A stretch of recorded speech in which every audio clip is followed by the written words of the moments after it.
વાવ થરાદ જિલ્લાના થરાદ પોલીસે ભોળુ ગોગા મહારાજ મંદિરમાં થયેલી ચોરીનો ભેદ ઉકેલી 3 આરોપીઓની ધરપકડ કરી છે।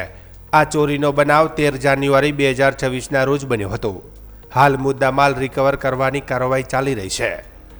થરાદ તાલુકાના ભોળુ ગામમાં આવેલું ગોગા મહારાજનું મંદિર રબારી સમાજ સહિત આસપાસના ગામોના લોકો માટે આસ્થાનું કેન્દ્ર હતું। ચોરીની ઘટના બાદ વિસ્તારમાં ભારે ચર્ચા જાગી હતી। ઘટનાની ગંભીરતાને ધ્યાનમાં રાખીને વાવ થરાદ જિલ્લા પોલીસ અધિક્ષક ચિંતન તેરૈયાએ અલગ અલગ પોલીસ ટીમો બનાવી તપાસ શરૂ કરી હતી। થરાદ પીઆઈ એટી પટેલે જણાવ્યું હતું કે પોલીસ ટીમો દ્વારા માનવીય સ્ત્રોતોના આધારે સતત તપાસ કરવામાં આવી રહી હતી। આ તપાસના આધારે 3 આરોપીઓને પકડી પાડવામાં આવ્યો છે। હાલ આરોપીઓને રિમાન્ડ પર છે અને ચોરીનો મુદ્દામાલ પાછો મેળવવાની કાર્યવાહી હાથ ધરવામાં આવી રહી છે। પકડાયેલા આરોપીઓને ભોળુ ગામે લાવવામાં આવ્યા હતા। પોલીસે ઘટના સ્થળે ચોરીના બનાવનું રિકન્સ્ટ્રક્શન કરાવી ચોરી કેવી રીતે થઈ હતી તેની વિગતો મેળવી હતી। ભોળુ ગામના સ્થાનિક લોકોએ પોલીસની કામગીરીની પ્રશંસા કરી હતી।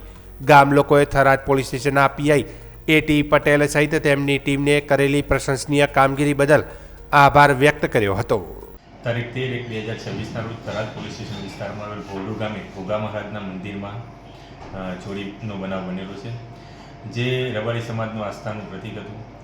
જેથી મહેરબાન પોલીસ અધિક્ષક સાહેબ શ્રી ચિંતન તેરૈયા નાઓએ અલગ અલગ ટીમોની નિયુક્તિ કરવામાં આવેલી, જે અનુસંધાને ટેકનિકલ અને હ્યુમન સોર્સિસ આધારે ભીંડવાડાના 3 આરોપીઓની અટકાયત કરવામાં આવેલી છે।